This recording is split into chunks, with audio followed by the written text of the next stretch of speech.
Assalamualaikum warahmatullahi wabarakatuh.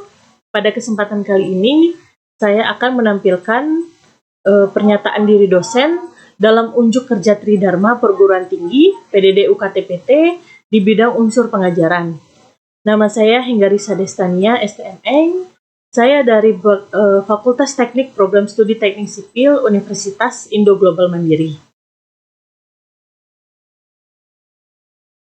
Berikut deskripsi mata kuliah yang saya ampu, salah satunya yaitu Drainase Perkotaan dengan kode mata kuliah MWP 51TS 420, semester 4 dengan jumlah SKS 2, Program Studi Teknik Sipil di Universitas Indo Global Mandiri. Untuk mata kuliah Drainase Perkotaan, mencakup prinsip pola dan sistem jaringan drainase, kemudian aplikasi pada bangunan drainase di bidang teknik sipil, kemudian permasalahan konteks keruangan maupun non-keruangan dalam permasalahan pengendalian banjir di perkotaan, dan kaitannya dengan drainase konsep berwawasan lingkungan. Untuk capaian pembelajaran sendiri, untuk mahasiswa yaitu yang pertama mampu menerapkan konsep umum maupun teoritis yang terdiri dari prinsip, pola, dan sistem jaringan drainase untuk menyelesaikan masalah tentang drainase. Yang kedua, mampu menganalisis potensi dan permasalahan konteks keruangan maupun non-keruangan dalam permasalahan pengendalian banjir di perkotaan dan kaitannya dengan drainase. Kemudian mampu menghitung dan mendesain saluran drainase. Dan yang terakhir, mampu memformulasikan alternatif solusi permasalahan drainase. Untuk capaian pembelajaran mata kuliah, mahasiswa diharapkan mampu untuk menjelaskan teori dasar dan konsep mengenai yang pertama yaitu pengertian drainase, yang kedua tujuan dan manfaat drainase, yang ketiga klasifikasi drainase, dan yang terakhir drainase berwawasan lingkungan. Untuk materi pembelajarannya sendiri itu meliputi pengertian dan pola jaringan drainase, kemudian prinsip drainase berwawasan lingkungan, kemudian pengelolaan daerah resapan dan pengelolaan banjir, selanjutnya konservasi sumber daya air dan tata ruang, dan operasi pemeliharaan sistem drainase, kemudian analisis intensitas hujan dalam analisis drainase, yang terakhir perancang bangunan drainase untuk drainase khusus. Untuk sistem pembelajarannya sendiri, untuk mata kuliah ini, mode perkuliahannya yaitu daring atau online. Dengan metode pembelajarannya, saya menggunakan sistem sinkronus dan asinkronus. Kalau sinkronus, saya menggunakan platform Zoom Meeting atau Microsoft Teams. Untuk asinkronus, saya menggunakan e-learning atau LMS dan WA Group. Untuk tugas, saya biasanya menampilkan dalam bentuk diskusi, laporan, dan presentasi, sehingga output yang saya harapkan dari mahasiswa yaitu penilaian dan keaktifan dari mahasiswa itu sendiri. Untuk evaluasi pembelajaran, saya mengadakan kuis dalam bentuk biasanya games seperti Kahoot atau Mentimeter, platform Mentimeter. Kemudian ada ujian tengah semester atau UTS dan ujian akhir semester atau UAS. Dalam hal interaksi dosen dan mahasiswa, saya biasanya dalam bentuk luring dan daring. Ya. Untuk luring, saya akan melakukan bimbingan di ruangan diskusi yang sudah disediakan oleh pihak universitas. Untuk daring atau online, saya akan lebih fleksibel dengan beberapa platform seperti berikut yang akan saya gunakan, yang biasanya saya gunakan. Seperti kalau untuk video meeting, saya menggunakan Zoom Meeting, Google Meet, dan Microsoft Teams. Kemudian bisa melalui e-learning atau LMS dengan alamat berikut vclass.uigm.ac.id. Kemudian ada WhatsApp group dan email. Kemudian bisa untuk telepon dan SMS. Platform untuk berbagi, untuk sharing yang bisa dikomentari oleh mahasiswa. Dan melalui website ini, saya menampilkan beberapa referensi yang bisa dibaca dan digunakan oleh mahasiswa, baik dari sumber daya air maupun di luar dari sumber daya air. Untuk sistem penilaian mata kuliah drainase perkotaan itu meliputi absensi sebesar 10%, di mana mahasiswa harus minimal 80% kehadiran. Terus selanjutnya tugas dan kuis dengan persentase 40%. Kemudian ada ujian tengah semester atau UTS sebesar 25%. Dan terakhir adalah UAS atau ujian akhir semester sebesar 25%. Untuk indikator penilaian, saya menggunakan beberapa indikator seperti berikut. Yang pertama, daya tarik komunikasi, kemudian ada kreativitas, ada pengetahuan, sikap dan disiplin, ketelitian, dan kerjasama tim. Sehingga diharapkan dengan adanya indikator ini, penilaian bisa maksimal untuk tiap-tiap mahasiswa. Terima kasih atas kesempatan yang diberikan. Demikian penjelasan pernyataan diri dosen dalam unjuk kerja Tridharma Perguruan Tinggi bidang unsur pengajaran. Saya harap apa yang sudah disusun berdasarkan pemikiran secara matang ini akan menjadi indikator-indikator dan capaian pembelajaran yang maksimal bagi mahasiswa sehingga tercapainya slogan Kampus Merdeka, Merdeka Belajar. Terima kasih. Wassalamualaikum warahmatullahi wabarakatuh.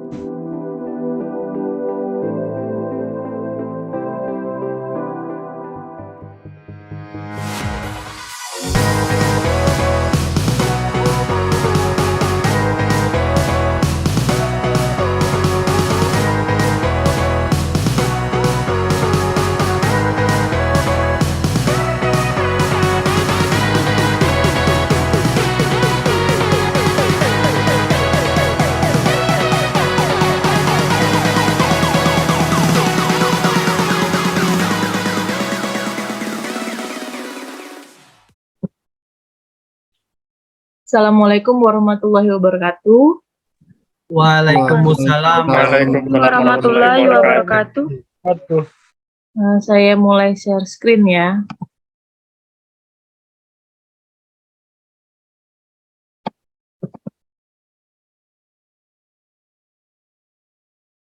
Sudah tampil semua belum? Sudah Bu, sudah tampil. Oke. Ya. Jadi perkenalkan, nama saya Henggarisa Destania.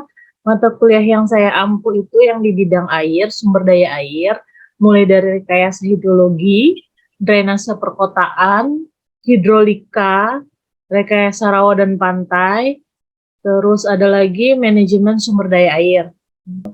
Ada nomor untuk grup WA, itu silahkan dicatat. Terus kalau untuk interaksi via email, itu juga ada yang resmi dari UIGM. Terus kalau misalnya mau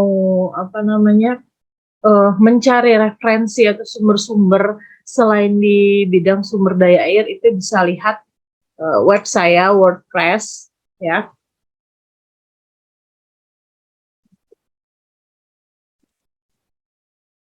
Oke, jadi ini adalah rencana pembelajaran kita. Rencana kegiatan pembelajarannya untuk pertemuan pertama itu ada pendahuluan drainase. Ya. Jadi untuk kuliah pertama ini capaian untuk mahasiswa adalah mampu menjelaskan teori dasar mengenai definisi drainase, khususnya di perkotaan. Ya. Terus fungsi, tujuan, klasifikasi juga.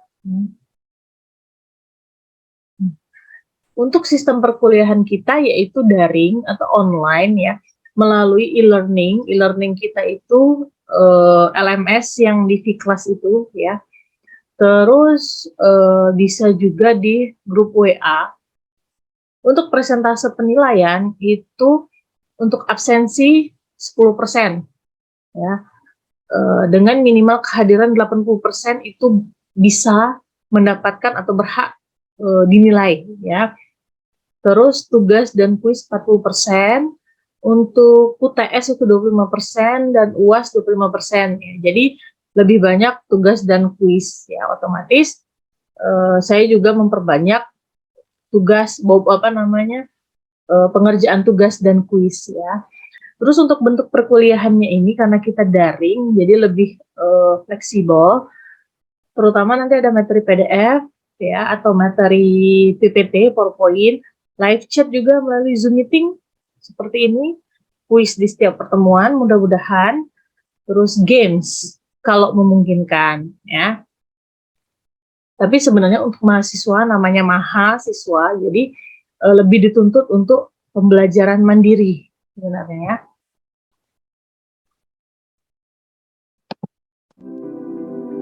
Pas sudah tampil ini, kita lihat semua ya. Kelihatan nggak videonya? Kelihatan ya? jelas. Ini bukan kolam ikan ya, jangan salah. Tidak kolam ikan lagi.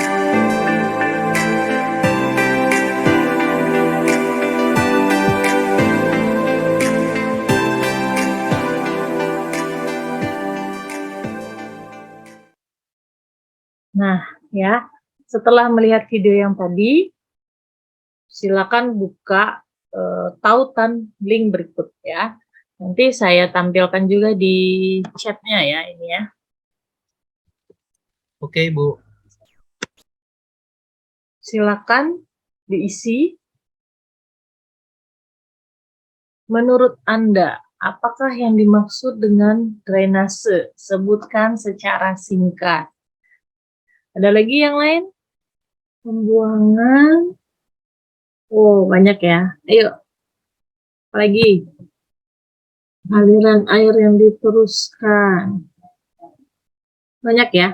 Jadi intinya ada yang jawab pembuangan, ada yang jawab saluran air, ada yang jawab tempat pembuangan air, terus mengalirkan air, irigasi, mengeringkan, menghindari genangan, ya. Oke. Jadi tadi kalau dilihat dari respon yang tadi nih, lebih banyak bilang kalau drainase itu adalah saluran air, ya. Jadi,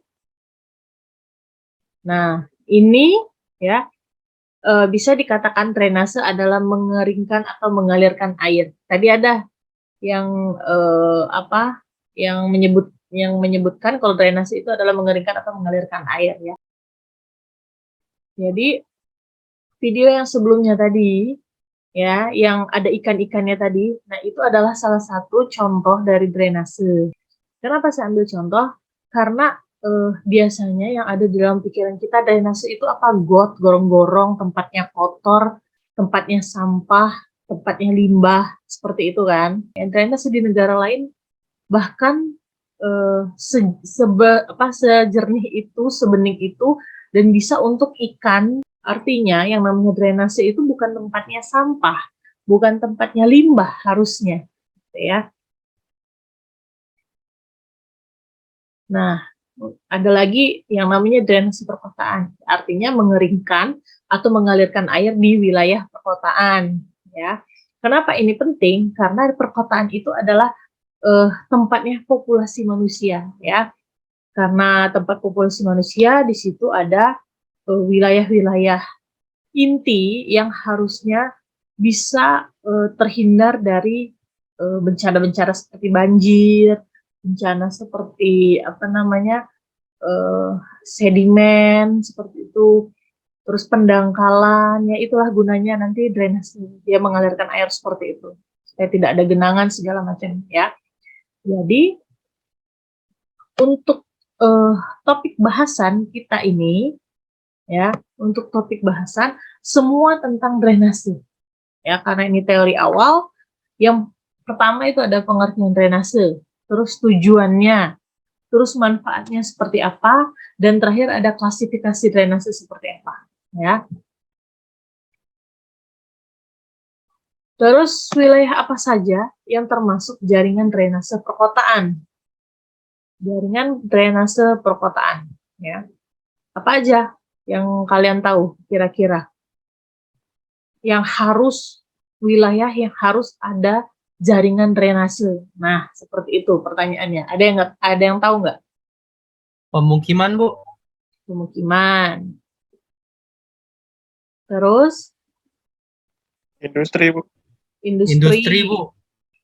Oke, kita lihat ya. Tadi ada yang jawab pemukiman, industri, sekolah, rumah sakit, lapangan olahraga, pelabuhan udara atau pelabuhan dan pelabuhan laut ya. Di sini bahasanya mungkin agak ambigu bagi kalian, pelabuhan udara ya, bandara artinya. Jadi terutama yang pertama kali yang paling penting ada drainase itu adalah pemukiman. Terus kalau misalnya di rumah kalian tidak ada drainase, bisa kalian bayangkan dari toilet buangnya kemana, dari dapur buangnya kemana, dari tempat cucian buangnya kemana, kan gitu ya. Terus lapangan olahraga, kalian yang sering atau yang senang main sepak bola di stadion, pernah nggak ngeliat di stadion itu nggak ada drainase? Ada yang di sekeliling stadion itu ya, sekeliling yang tempat lari itu ya, tempat atletik. Nah itu di sekelilingnya itu ada drainase ya, saluran drainase itu ya. Orang main sepak bola terus hujan, terus airnya kemana gitu kan? Kalau misalnya hujan lagi main sepak bola kan nggak mungkin becek-becek kan, terganggu juga nanti permainan seperti itu.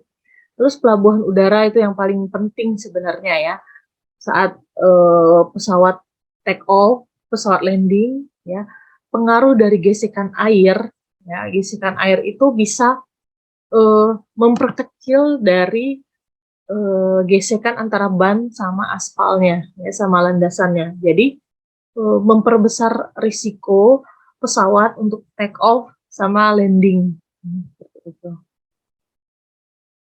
Ini kalian kelihatan semua kan ya? Kelihatan jelas, Bu. Oke. Jadi untuk tujuan drainase perkotaan, dia harus bisa mengalirkan air. Airnya apa? Air yang berlebih. Air berlebih di sini inputnya ada beberapa ya. Biasanya atau utamanya itu dari air hujan. Terus selebihnya dari air limbah, air buangan dari rumah tangga, air industri, segala macam ya. Jadi tujuannya apa? Supaya tidak terjadi genangan yang berlebih. Terus manfaatnya apa? Ya kalau tidak ada lagi air berlebih, tidak ada lagi genangan jadinya ya, akibat limpasan. Limpasan ini bisa dari air hujan ya. Terus meningkatkan kenyamanan dan kesehatan otomatis karena tidak ada daerah yang tergenang, berarti daerah tersebut tidak lembab dan tidak menjadi tempat dari populasi nyamuk ya. Nyamuk kan membawa membawa penyakit gitu ya. Terus pembuangan limbah menjadi lebih teratur ya. Jadi drainasenya itu biasanya untuk limbah itu dipisah ya. Jadi nggak sama seperti drainase untuk air hujan biasanya. Tapi itu seharusnya, tapi kenyataannya di lapangan biasanya satu drainase itu untuk melayani semua. Ialah limbah, ialah sampah, terus dari air hujan juga, limpasan air hujan juga ya. Terus klasifikasi drainase ya. Jadi ada beberapa klasifikasi drainase tergantung dari peruntukannya, tujuan dan fungsinya. Yang pertama itu drainase minor dan mayor. Terus ada lagi drainase alami dan buatan. Terus ada drainase konvensional dan berwawasan lingkungan. Terus selanjutnya drainase bawah tanah dan permukaan. Nah, untuk drainase minor dan mayor. Jadi sesuai dengan namanya, drainase minor yang kecil, drainase mayor itu yang besar ya. Jadi berhubungan sama wilayah. Jadi kalau drainase minor bisa dilihat di sini ya. Ini gambarnya itu field drain. Field drain itu contohnya seperti saluran drainase yang kecil-kecil dari dari rumah tangga, saluran rumah tangga. Terus nanti masuk ke saluran pengumpul, saluran drainase tipe pengumpul gitu ya. Jadi yang mengumpulkan saluran-saluran kecil. Nah, itu sampai di situ dinamakan drainase minor. Nah, untuk drainase mayor itu yang dari kolektor drain tadi atau saluran pengumpul tadi masuk ke main drain atau saluran utama yang nanti diteruskan ke outlet atau titik pembuangan itu entah ke sungai atau ke laut seperti itu ya. Nah, ini adalah drainase alami dan buatan. Jadi kalau drainase alami itu yang bentuknya alami, ya salurannya alami, ya biasanya dari tanah yang dikerok seperti itu. Jadi biar ada kemiringan dasar salurannya, gitu ya. Jadi dia bergeraknya berdasarkan gravitasi. Ya. Terus kalau tipe saluran U-ditch atau saluran buatan ya, ini biasanya yang ada di kanan kiri jalan ya. Jadi ini bentuknya permukaannya terbuka, terus ada lagi yang permukaannya tertutup. Biasanya kalau yang permukaan terbuka ini dia melayani untuk limpasan langsung dari jalan maupun dari hujan di atasnya seperti ini ya untuk dialirkan. Nah, terus ada yang namanya drainase konvensional dan ekodrainase. Jadi ini apa namanya contoh dari drainase konvensional. Kenapa drainase konvensional itu harusnya sudah tidak dipakai lagi konsepnya? Karena drainase konvensional itu konsepnya itu mengalirkan air secepat-cepatnya ke outlet atau ke buangan ya. Jadi bisa buangannya itu sungai atau laut seperti itu ya. Padahal harusnya air itu bisa ditampung, terutama air hujan ya. Jadi bukan air limbah nih pikirannya nih ya. Jadi limpasan dari penampungan air hujan itu airnya tuh bisa dipakai sebenarnya, bisa dipakai terus diresapkan ke tanah juga bisa. Jadi suatu saat kalau kita butuh air itu bisa langsung diambil dari tanah. Itu harusnya seperti itu. Tapi kalau drainase konvensional itu dialirkan langsung. Jadi kalau ada air hujan langsung dialirkan, ada air hujan langsung dialirkan. Ya seolah-olah nggak butuh dengan air seperti itu. Harusnya jangan seperti itu. Jadi maka terciptalah namanya ekodrainase ya. Jadi drainase yang berwawasan lingkungan. Nah, ya ini contoh dari ekodrainase. Ada yang namanya kolam konservasi air ya. Jadi kolam konservasi air namanya juga konservasi ya. Air itu bagaimana caranya ditampung untuk bisa dimanfaatkan lagi seperti itu. Baik itu di permukiman, apa di perkebunan seperti itu ya. Karena air itu kan apalagi di tempat-tempat yang susah air ya. Itu sangat penting loh. Air hujan kan gratis ya. Maksudnya datang jatuh aja gitu kan. Harusnya itu bisa ditampung. Nah, misal seperti kalau konsepnya itu kalau kita saat musim kemarau ya. Kalau musim kemarau, air dari mana lagi coba? Ya kan? Apalagi kalau kita susah air misalnya gitu. Tinggal nampung air hujan kan bisa dipakai buat apa namanya mandi, nyuci ya. Tapi jangan dipakai buat minum ya. Itu kurang bagus ya, kurang bukan berarti tidak bagus, kurang ya. Karena berhubungan sama pH nanti. Nah, jadi itu bisa dipakai untuk mandi, nyuci piring, nyuci baju. Minimal itu dulu kan kebutuhan manusia seperti itu ya. Jadi kalau pernah lihat kolam retensi, nah ya, jadi itu ditampung dulu. Jadi fungsinya apa? Saat air hujan masuk, itu kan ada tampungan air hujan, jadi airnya bisa tidak kemana-mana. Saat kering, itu air bisa dialirkan ke tempat lain, ya. Terus ada yang namanya sumur resapan. Nih, contoh dari sumur resapan. Jadi sumur resapan ini, kalau yang di rumahnya masih ada sumur, itu bagus, ya. Sebenarnya itu bagus, ya. Jadi opsi kedua lah, ya kan memang selama ini kan kita biasanya mungkin pakai PDAM gitu ya, pakai PAM gitu ya namanya. Nah, tapi kalau misalnya ada sumur resapan itu jauh lebih bagus sebenarnya karena untuk opsi kedua dalam memanfaatkan air. Kan sayang tuh air hujan tidak ditampung dibuang aja gitu kan sayang sebenarnya. Nah, jadi untuk sumur resapan ini ada juga perhitungannya nanti kita bahas di pertemuan selanjutnya ya. Jadi untuk sumur resapan itu cara membuatnya itu yang paling utama dulu adalah lokasinya jangan dekat dengan septic tank. Itu dulu. Kalian harus tahu di mana lokasi septic tank di rumah kalian. Ya. Jadi jangan sampai gali-gali-gali nggak tahunya sebelahnya septic tank. Ya kalian mau minum apa dari situ, mau pakai air apa dari situ, gitu ya. Jadi ada syarat minimal lah, syarat ininya harus minimal 5 sampai 10 meter sebenarnya dari septic tank ya. Terus bagusnya lagi dibuat penampungan air hujan itu dari talang langsung ya. Jadi dari talang terus dialirkan masuk ke dalam sumur resapan. Di mana di sumur resapan itu di bawahnya ya ada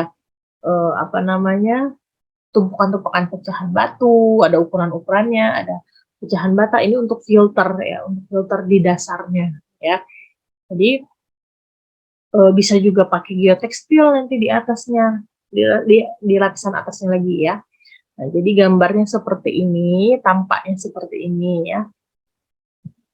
Terus sebenarnya ada satu lagi, ada dua lagi sebenarnya. Ada riverside polder, ada areal perlindungan tanah. Tapi ini nanti bakal jadi tugas kalian untuk menjawab ini ya. Jadi ada tugasnya jelaskan pengertian dari beberapa metode ekodrainase yang ramah lingkungan seperti berikut ya, yang tadi sudah saya jelaskan. Ada metode kolam konservasi, ada sumur resapan, ada riverside polder, ada areal perlindungan air tanah. Jadi kalau yang dua tadi udah saya jelaskan, kalau riverside polder biasanya ini untuk kawasan-kawasan pengendalian banjir, ya, jadi dibikin folder seperti itu ya, dibikin tampungan ya, seperti membendung sesuatu gitu ya. Jadi supaya arah aliran airnya itu bisa diarahkan supaya untuk pengendalian banjir gitu ya.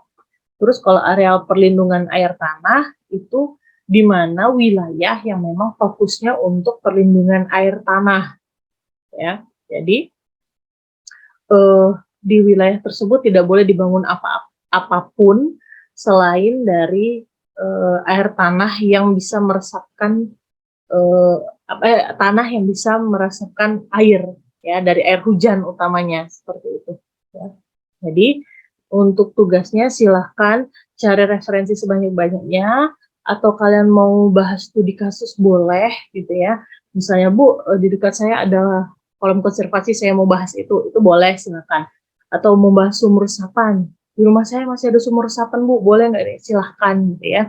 Atau ketemu riverside polder di sekitar kalian boleh ya, studi kasus boleh, terus mendefinisikan boleh, tapi dengan catatan dengan bahasa kalian sendiri ya itu.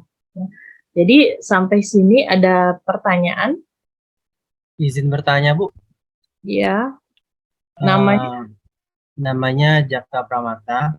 Ya. Bu, untuk drainase tadi, Bu, pada zaman sekarang kan sudah banyak sekali perkembangan-perkembangan yang terjadi di di global ya, Bu ya. Nah, itu kalau zaman dulu itu, Bu, ada nggak, Bu, drainase yang seperti semodern seperti sekarang ini, Bu? Mungkin itu saja sih pertanyaan dari saya. Terima kasih, Bu. Oke. Zaman dulu ada yang namanya drainase alam. Ya, yang namanya sungai itu termasuk drainase alam ya. Kalau zaman dulu pemikirannya belum ada beton, belum ada material, dan belum ada macam-macam. Itu dibuatnya pakai ngerok tanah, terus ada kemiringan. Nah, itu udah cukup yang penting udah cukup untuk mengalirkan air seperti itu. Kalau dari zaman dulu ya, gitu. Nanti ada perkembangan, jangan dia pakai bambu-bambu ya. Gimana? Baik, Bu. Jelas, Bu. Paham. Terima kasih, Bu. Nah, jadi saya akhiri perkuliahan kita pada hari ini. Nanti selanjutnya akan kita bahas tentang pola-pola dari drainase dan jaringan-jaringan drainasenya seperti apa ya. Nah, jadi saya tutup perkuliahan kita kali ini. Wassalamualaikum warahmatullahi wabarakatuh. Waalaikumsalam warahmatullahi wabarakatuh. Terima kasih, Bu. Terima kasih, Bu. Terima kasih, Bu. Terima kasih, Bu.